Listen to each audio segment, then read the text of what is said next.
This is the Voice of Early Childhood podcast.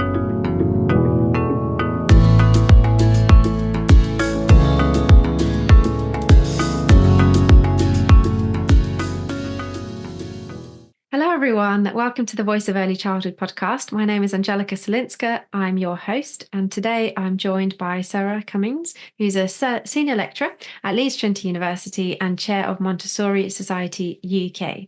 So thank you very much, Sarah, for joining today. Thanks for having me. Lovely to be here. So we're going to be talking about Montessori for sustainability. So just to kind of really set the scene, Sarah, why don't you tell us, what do we mean when we talk about sustainability in early childhood?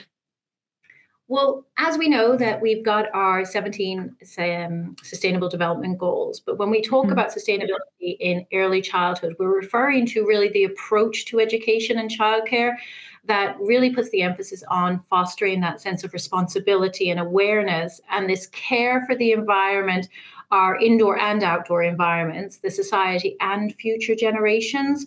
It's really in that context, it encompasses the various dimensions, which is your environmental, your social, obviously the economic aspect, but at the same time, really promoting a balanced and holistic relationship between people and the planet is what we're trying to look at.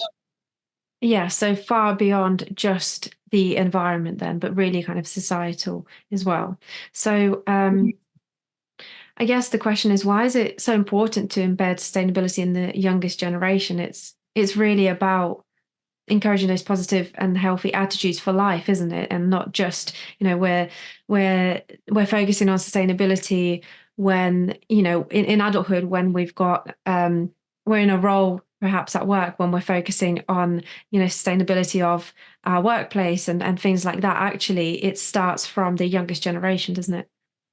Absolutely. And when we think about it for a number of really crucial reasons, we have to start in that early childhood stages and our youngest generation, because we're trying to embed those lifelong habits from an early age. And we know that if we meet those or introduce those from that early age, there's more chance of it being sustained in later life. But we're also trying to really embed this sense of stewardship, environmental stewardship in young people early on. They have that sense and inherit those responsibilities that are everybody's to the environment challenges of the present, but also of our future. And we're trying to instill that our children have an opportunity to understand the importance of preserving our natural resources and protecting our planet, very much so.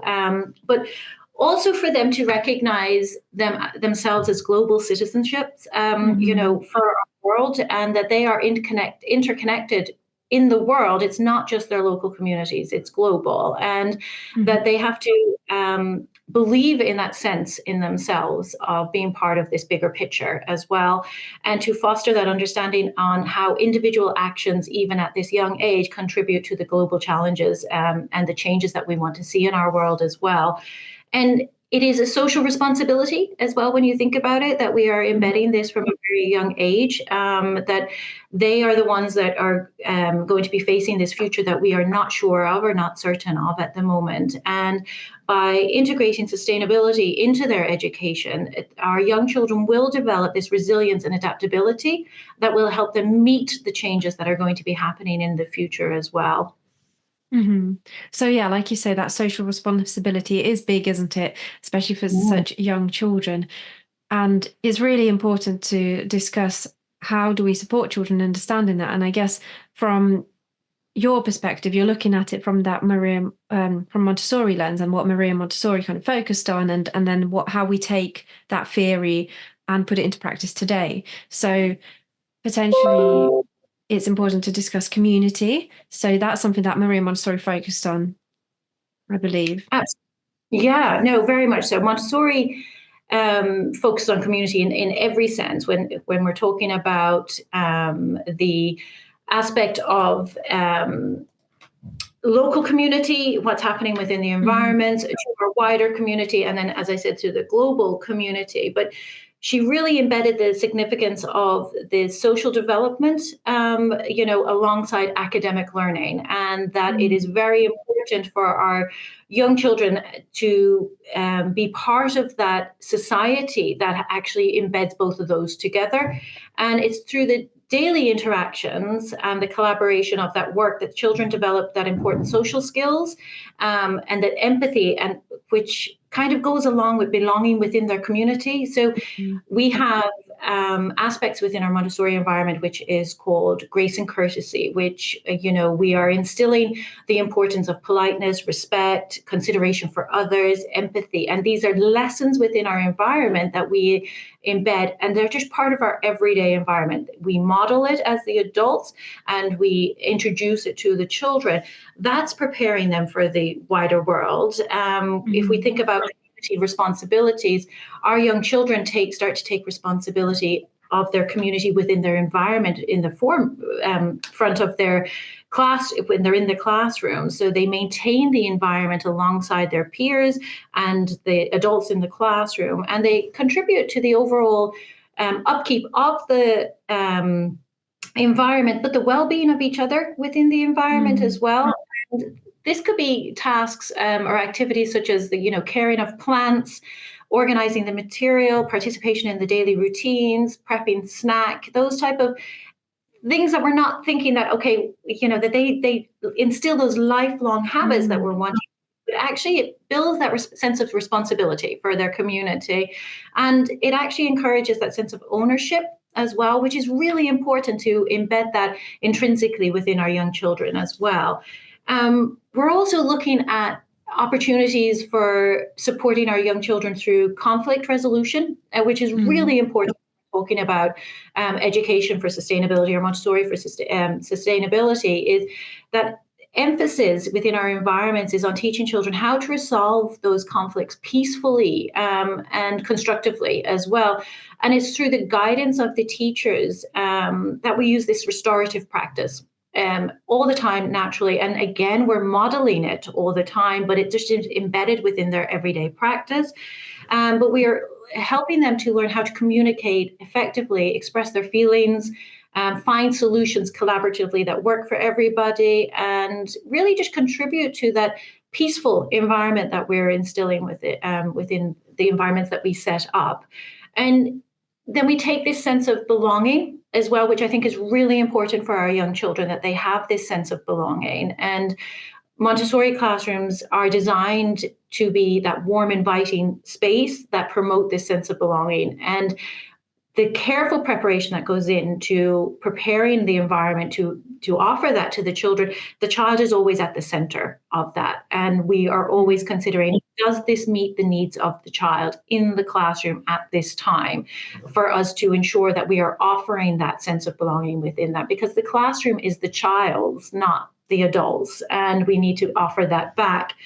And then we go a step further with that sense of cultural awareness. And Montessori education really includes that exploration of different cultures, which is really important. But the global awareness, but that starts locally. That starts within their own communities as well. And children are starting to learn more about the diversity of the world and fostering that appreciation for different customs and traditions and perspectives, and that global perspective, when we think about it, contributes to that broader sense of community beyond that immediate classroom and beyond their immediate community. And that's what Montessori really does, offer in that sense of community and that sense of belonging for young people. So again, really emphasizing the fact that here we're talking about sustainability, which is on such a wider scale, and it is about societal kind of issues and the entire world that the children live in, and that they will continue to be part of. So really, it's about ensuring that when we kind of look at our day-to-day practice and we're thinking about sustainability, and like you mentioned, it's not just about the immediate environment, it's also about the emotional environment too, and supporting well-being, and like you mentioned, conflict resolution. That made me think straight away, in terms of sustainability, it's really tapping into those goals around promoting peace, encouraging partnerships, promoting equality, and promoting well-being. So we are really tapping into such wider issues when we are conducting our practice day to day. Like you say, it's part of daily routines and we may not necessarily recognize it. So actually, a lot of the time, it's not about doing anything differently. It's about recognizing what we do day to day, how it supports children's wider awareness of sustainability, society, and continuing with that practice. And I guess having that awareness then allows you to dig deeper and think, okay, so how else can I support children, or what shall I carry on doing? Or maybe we can talk about why we do certain things, so then they can also have that awareness. Absolutely. I think for practitioners to have the awareness of the principles that they're embedding within their environment, regardless of it's a Montessori environment or not, they need to be aware that of the importance of ensuring that there is this sense of offering sustainability awareness and knowledge to our young people from a very young age. And that starts with how we, as the adults, are practicing what we're preaching, basically. How are we in the classroom? How are we in the environments? How are we exposing ourselves to the world for the children to see? And that means how we communicate with our colleagues, how we communicate with the children. And it stems from this level of respect. And we have to show that to the children for that to be fostered within the classroom. But we need to understand that bigger picture then, because when you have that in an everyday environment for a young child, they then take that to their home environment. That home environment then takes that to their wider family environment and to their little community. And if you think about that domino effect that's having, then all of a sudden we're having this society that is much more empathetic, that society is much more aware of acceptance and acknowledgement of other people, but also how to deal with situations when they arise. And one, I've loved when I've been in the classroom, parents coming to me and saying, oh, the siblings were arguing at home, for example, and the child that had been in the Montessori environment would say, well, we need to take a moment and talk about this. Or they would acknowledge the fact, I would appreciate you letting me talk first and not interrupt me. And these beautiful ways of expressing ourselves. And if we embed that in our young children, you can just see how that can just foster through our society into our older generations and for more peaceful and harmonious living, really. Hi, it's Angelica here. Thank you all for listening in. I'm here to ask for a quick favour from the early years community. In order for the Voice of Early Childhood to continue creating free, valuable content and sharing voices, we need your help. Please hit the subscribe button wherever you're listening on. And if you are listening on a podcast platform, then check out and subscribe to our YouTube channel, where you can not only listen, but also watch the podcast and really focus in on the discussions. Or if you are viewing on YouTube already, remember that you can also find us on 19 different podcast platforms. Simply search for The Voice of Early Childhood and subscribe to get a brand new episode every Monday morning, ready for your morning commute or however you start your week. And as always, do share the podcast with colleagues, friends, and parents of young children. We have a lot of interested parents and family members listening in and reading the articles. So let's ensure more of them can access the free content. Let's encourage them to engage and keep these thought-provoking discussions going. Enjoy the rest of the episode. And that, when you mentioned, children talking like that with each other, it's really about equipping them with that language, isn't it? In order for them to be able to communicate, their needs, their understanding, and really ensure that there is that two-way communication and understanding between them, and that they are respecting others and they're also being respected. So it forms part of really looking at children's rights and voice and their own agency in not just their learning, but everything that they do. Absolutely. And children's rights and agency in Montessori is absolutely at the heart of what we do. And when we think about, the respect for the individual, and Montessori education really acknowledges and respects each child as a unique and as an individual. And we celebrate the journey that they as individuals are on. But the curriculum is designed to cater to those individual needs, but also the interests and the pace of each child. So we recognize that no two children are going to be at the same stage of learning at the same time, that we need to follow their pace, but we can support them when we acknowledge their interest, and we recognize that and we respect that, but we're allowing them to make the choices based on their preferences as well, and fostering that sense of ownership in their learning journey, which is really important. And a huge misconception about Montessori is that, well, allowing them to make their choices means they just go off and do what they want all day long. No, there is within a very structured environment that offers them opportunities to explore with materials that they have been shown, but that they are ready to be, that they are being set up to be successful in. But we are trusting that their interest leads their way, really, and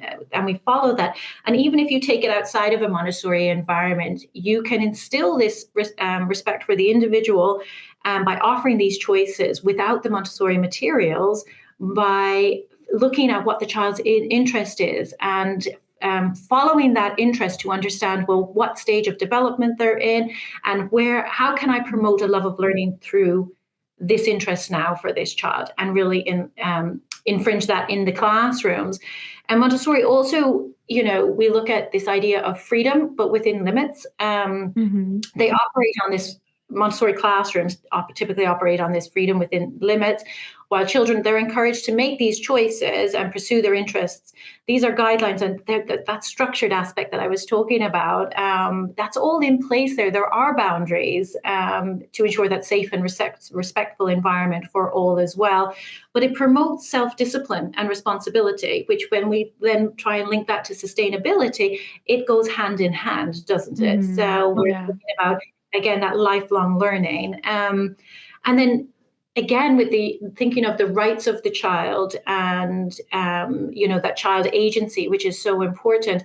The child is at the center of the learning process for us in Montessori, and educators, we are there as guides. Observing children, our observations are vital to understand the stage of development they're at, the interests that they are, and how we are going to facilitate those learning experiences for them based on their developmental needs. And so the children are taking this active role within their own education. And that, again, looks at sustainability, because they're going to want to continue learning when they're being active participants within their learning journey as well. And the mixed age environments that we offer within a Montessori environment really supports child agency as well, and child voice, and the respect of the child, because often when the adults can step back and do the observations, is because the children are looking to their peers for support, looking to their peers, older or younger, for guidance, for how to resolve conflict that might be happening, how to move on with their work. That it's collaboration, which is so naturally happening within the environment. And when we think beyond our typical classrooms, and we think into our working life, or even into our peer groups, it's mixed age. We're continuously within mixed age groups, and that is how we collaborate with each other naturally. Is we have to learn and respect from other people's experiences, learn and respect other people's positions and where they are on their journey. And in a Montessori environment, we're actually enabling that from a very young age, naturally, with the children. So, and it is typically only your traditional education that segregates by age. That doesn't happen anywhere else. If you think about it in your workplace, your peer groups, it doesn't happen anywhere else. And even if you think about, higher education as well, and that's where really you kind of see those interests start to flourish. In higher education, we give students the opportunity to take their lead in their own learning, in terms of, that they are there and they've chosen what they want to study, and then the dissertations that they're doing is their own area of interest, and their choices. So that sometimes, in a way, when I am teaching my undergraduate students, I kind of think, what, this is similar to that early years practice in terms of we are giving that agency and voice, but then in between, in primary and secondary, it all kind of gets a little bit mixed up in that, we have specific ways of doing things. Children are not necessarily following their interests, and they are doing subject-based lessons. There aren't mixed age groups, like you say. So it almost doesn't really make sense in that in-between stage, does it? It doesn't. And what it's actually doing when we think about our young people that are coming into higher education, and they if you say to them, you have the autonomy to choose your dissertation title, to choose, even if it's like an essay title. Yes. They struggle. They're like, well, I need to know what I have to do and what I need to write about. So we've actually removed the skill set that we're really looking to for our young people for this sustainable future, that they need to be able to meet the needs of our future, and to ensure that our world is protected, and that we are meeting the ever-changing aspects of what's happening within our world. And in primary and secondary school, those skill sets are being removed, and then they in again in higher education or in the workforce when they go into it. And it's like, well, what can we be doing? And I think we need to start to consider, we do this so well in early childhood. How can we now embed this practice to ensure that it is throughout childhood, so that we are supporting our young people to be those advocates and agencies for change when they are in the workplace or when they are in higher education? I know with my group of students that have just finished their debate module on educational debates, and we've been looking at all different topics on debates, the growth that I've seen in them, because they've had complete agency over this. And but it was daunting, and it's taken weeks and weeks of getting there for them. But they are inspired, and I've seen their passion come out. And that is what we need for change in our future. Is we need educators with passion to go out and be advocates. Yeah, definitely. And that is exactly what we see in early years in terms of children really flourishing when they are given their own agency, their choices of what they want to engage in, and when we follow their interests and when we show interest in what they are doing. So it's almost like we're kind of coming full circle here, from early years higher education. It's really interesting.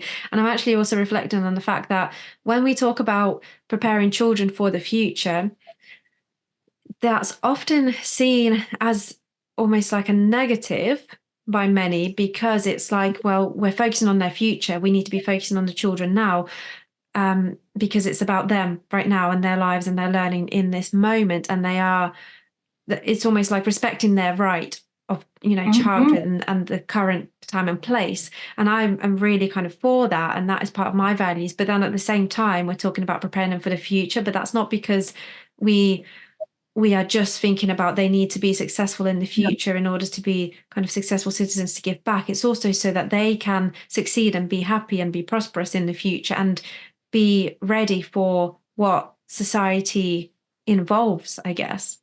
Absolutely. And I'm with you. I'm a huge advocate, and that's where I stand, is children, young people, their time being a child needs to be protected. We need to meet them where they're at. But we need to not take away from their ability by just thinking they're a young child. They are capable of great things. And we have to just ensure the environments that we're preparing for them offers this for them, offers this opportunity for exploration, offers this opportunity for absolute development for them, for where they're at and the stages of development that they are in as individuals. And by doing that, we're instilling these skill sets and these necessary skills and ideas and voices that will take them for the future and into the future and help and support them. But that does not mean that we are pushing them somewhere that they don't need to be just yet. But we do need to recognize their capabilities. Young people, they're just amazing. I learn, being in a classroom with children, I learn more from them any day than they will ever learn from me, because they are just filled with so much awe and interest and wanting to learn. That we get to go on a journey together, and being an early years practitioner, that's a privilege to be able to go on that journey and walk that with them. We just need to make sure we're setting the environments up that continues that intrinsic push for them to do that. Because I so agree with you. Children are so curious and they ask so many questions, and it is about allowing them that space and to feel safe and secure to be curious and ask these questions and try new things. And like you say, creating that environment both physically and emotionally as well, and kind of socially. Yes, absolutely. And protecting them as individuals, which I think is so important, that like I said earlier, no two children are on that same journey, and we need to have environments that allow us to meet the needs of perhaps 30 very different young individuals in our classrooms and in our and that comes down to knowing the stages of the development that the children are in, looking at how we support them, what our environments are doing for them, and us as the adults, who are we? Are we having that self-reflection? Are we having that time to look at how we are presenting ourselves to the children as well? Yeah, so it's really about understanding each individual child, isn't it? And like in the EYFS in England, we talk about the unique child, and I guess is that probably, different terminology, but in Montessori practices, it is really about focusing on the unique child as well, isn't it? Absolutely. Like I said, every child is understood or met with as a individual, but we look at that holistic development for the child. So the child is not just the child that comes into that classroom every day. The child is the child that's been at home. The child is the child that has that wider family as well, or that community. And we need to take on board their community beyond the classroom as well, because that is part of who they are. And we meet them with where they are at, and walk that journey with them. And we're there to guide them, but we take them as individuals completely. But it's about then respecting that journey, and we have to respect that journey for them. Yeah. I'm so glad that you mentioned that again, because I feel like that's such a perfect place to kind of wrap it all up, that message of walking with children on their journey. I really love that. That's brilliant. Absolutely. I think it's it is just, it's one of the greatest honors. It is my time being working with young children, and they are on this journey, but they're going to be here far longer than us. And it is about, like, what can we do to help and support them? And that starts with us as the adults that are lucky enough and fortunate enough to be working with them in environments, and ensuring that the environment is set up to meet the needs of that child. Yeah. Fantastic. Thank you. I love the wider messages there around, sustainability and walking the journey with children on that sustainability journey. It's the perfect way to kind of sum up what we mean by sustainability in early childhood and how that all starts. Thank you so much, Sarah. It's been brilliant talking with you. There's so many interesting things that we picked up.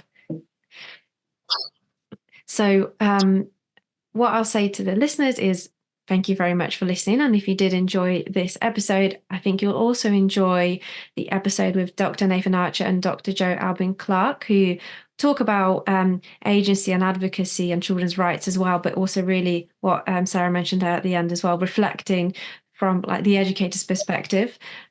So that reflection and advocacy and agency is vital from the practitioners and teachers, as well as, supporting that in children. So do check out their episode and article also. It's called Telling Hopeful Stories of Advocacy, Agency and Rights in Early Childhood Education and Care. And the link is in this episode description. So lots of things to think about from this episode. Thank you very much, Sarah, for coming on to the Voice of Early Childhood podcast. Oh, thanks for having me.